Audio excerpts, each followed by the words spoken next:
मंच पर बैठे सभी सम्माननीय लीडर साहिबान, सामने बैठे हमारे सभी भाइयों, बुजुर्गों, प्यारे बच्चों, हमारी माताएं बहनें बैठी हैं, सभी को वाहिगुरु जी का खालसा, वाहिगुरु जी की फतेह। साथियों, आज हम बताना चाहेंगे थोड़ा सा सरकार के बारे में। सरकार ने हवा खड़ा किया हुआ है, कोरोना आ गया, कोरोना आ गया, जैसे कोई राक्षस आ गया हो और अब सबको खा जाएगा। लेकिन सरकार का धर्म क्या है? पिछले 1 साल से ज्यादा हो गया है कोरोना कोरोना करते, इसको महामारी बताते, लेकिन उसके लिए सरकार ने इंतजाम क्या किए? अभी कह रहे हैं गैस नहीं है, जहां पूरे देश में हाहाकार मचा हुआ गैस से, ऑक्सीजन नहीं है। 1 करोड़ का प्लांट लगता है ऑक्सीजन लगाने का, 1 हफ्ते में प्लांट लग जाता है नया। और यहां पे 1 साल से ऑक्सीजन नहीं है, 1 साल से इनके पास ऑक्सीजन के प्लांट नहीं लगाए गए, बिना ऑक्सीजन के लोग मर रहे हैं। कोरोना से नहीं, बिना ऑक्सीजन के लोग मर रहे हैं। कोरोना का हवा खड़ा करने के लिए ऑक्सीजन की कमी कर दी गई है। नहीं, जितनी फैक्ट्रियों में ऑक्सीजन लगती है, कोई और कामों में ऑक्सीजन लगती है, उस सब को बंद कर दें, सारी ऑक्सीजन अस्पतालों में ही आए, लेकिन नहीं किया। जो टिक्का लगता है 50-50 हजार का टिक्का, ब्लैक, 25-25 हजार का ऑक्सीजन का सिलेंडर ब्लैक, कहां सो रही है सरकार? एम्बुलेंस 20 किलोमीटर दूर जाना है, एम्बुलेंस है, एम्बुलेंस खड़ी है, कहता है 20 हजार में ले जाऊंगा, क्योंकि मरीज मरने लग रहा है। मरीज की सांसें निकल रही हैं, मरने लग रहा है, एम्बुलेंस वाला कहता है 20 हजार लूंगा और 20 हजार दे रहे। बेड है, हॉस्पिटल में बेड है, लेकिन दे नहीं रहे हैं। देंगे अगर चोरी से उनको 2 लाख रुपए रिश्वत देंगे। कौन सी व्यवस्था है? मैं कहता हूं कोरोना है लोगों को डरा के मारने के लिए। यहां तक है कि संस्कार करने की ब्लैक है, आदमी को फूकने की ब्लैक है। क्यों? बाकी शमशान घाट बंद कर दिए। 100 शमशान घाट थे तो 15 खुले रखे, बाकी बंद कर दिए। उन 15 में ही संस्कार होगा। 12,000 रुपए तो कम से कम कीमत है फूकने की, वरना तो लाइन लगी है और 50,000 रुपए तक भी ब्लैक है। कौन सा जमाना आ गया? कौन सी सरकार है ये? इतनी फेलियर सरकार हमने आज तक नहीं देखी। एक नया मामला और सामने आया। बिहार के अंदर एक नेता है पप्पू यादव, काफी सेवादार है, पीछे कोरोना काल में बहुत सेवा उसने की है लोगों की। एक एमपी के यहां पूर्व मंत्री है, पूर्व मंत्री ने 30 एम्बुलेंस अपने संस्थान पे खड़ी की हुई है। उसने जाके पकड़ी। ये 30 एम्बुलेंस छुपा के क्यों खड़ी की हुई है? लोग मर रहे हैं, लोगों के लिए एम्बुलेंस नहीं है। मुकदमा दर्ज होना चाहिए ना उस पूर्व मंत्री पे, लेकिन मुकदमा दर्ज हुआ पप्पू यादव पे। एम्बुलेंस क्यों दे रहे हैं?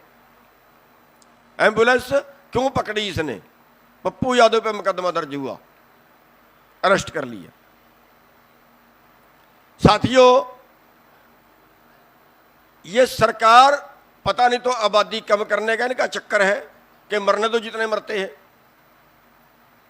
और पता नहीं इनमें इंसानियत नाम की चीज नहीं बची है। और आज का जो आंदोलन है, आज का आंदोलन भी इस इंसानियत को बचाने के लिए है। और मैं तो ये कहता हूं कि आज पूरी दुनिया को, पूरे देश को खड़ा हो जाना चाहिए, छोटे से छोटे आदमी को भी खड़ा हो जाना चाहिए। कोई और लड़ने नहीं आएगा हमारे लिए, कोई लड़ने नहीं आएगा हमारे लिए, हमें खुद लड़ना पड़ेगा, खुद लड़ना पड़ेगा। वरना इस सरकार की जो नीतियां हैं, ये पक्का है कि देश के अंदर तबाही आनी है। क्यों इलाज फ्री नहीं किया जाता? पंजाब से खबर आ रही थी कि गुरुद्वारा साहब की तरफ से, अमृतसर की तरफ से ऐलान किया गया है कि पूरे पंजाब का इलाज फ्री कराएंगे।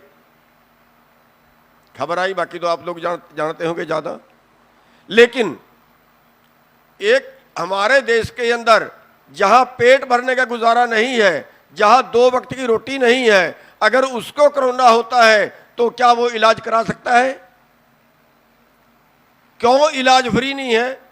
ये इतने जो है वो कॉलेज पढ़े हैं, इतने स्कूल पढ़े हैं, उनके अस्पताल बना दिए जाएं। क्यों मरने के लिए छोड़ दिया लोगों को? क्यों फ्री इलाज नहीं है सबका? साथियों, आज वक्त है पूरे देश को जुड़ने का।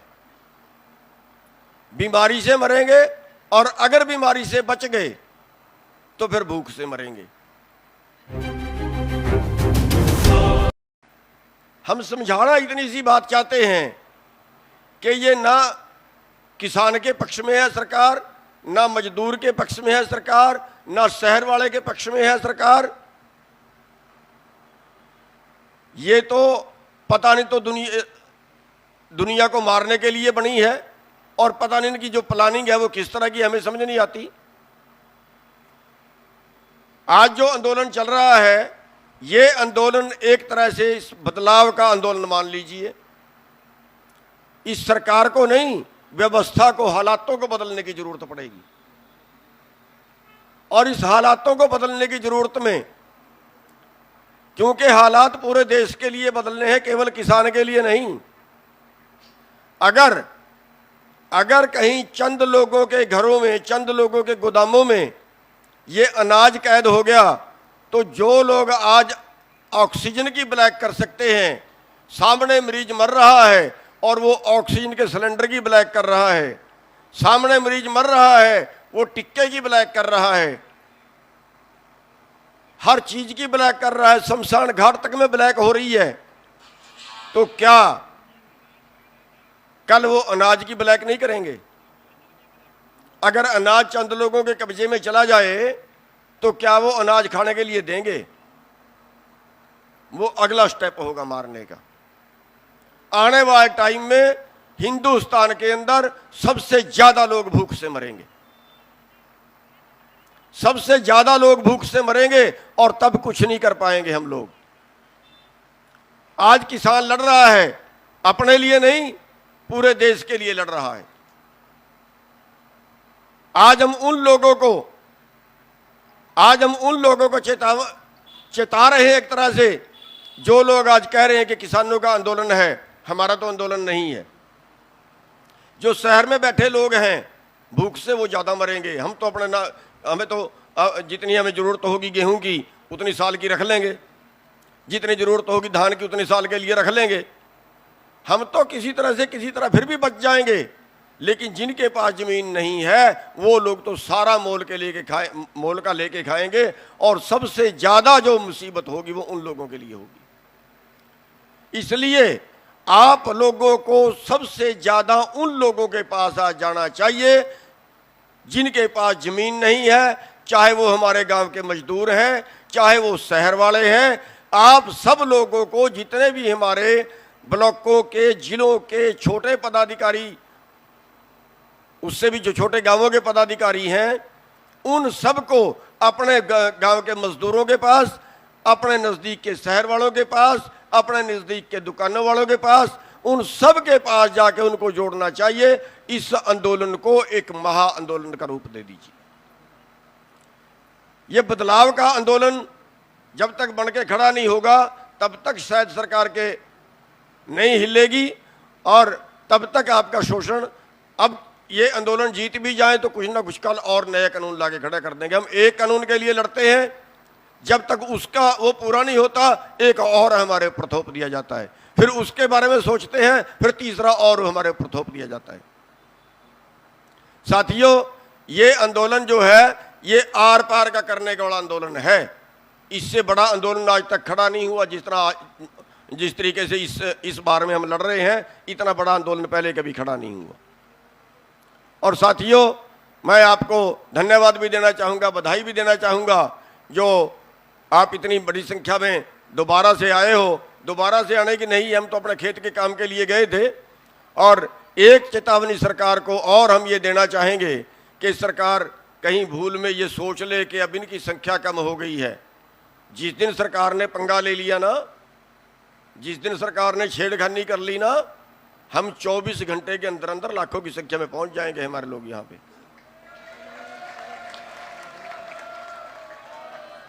तो बस मैं ज्यादा कुछ ना बोलता हुआ आप सब लोगों का के दर्शन करने के लिए आ गया था। तो मेरे को थोड़ी जाने की भी जल्दी है, इसलिए थोड़ा टाइम बाकी लोगों से पहले लिया, माफ़ी भी चाहूँगा।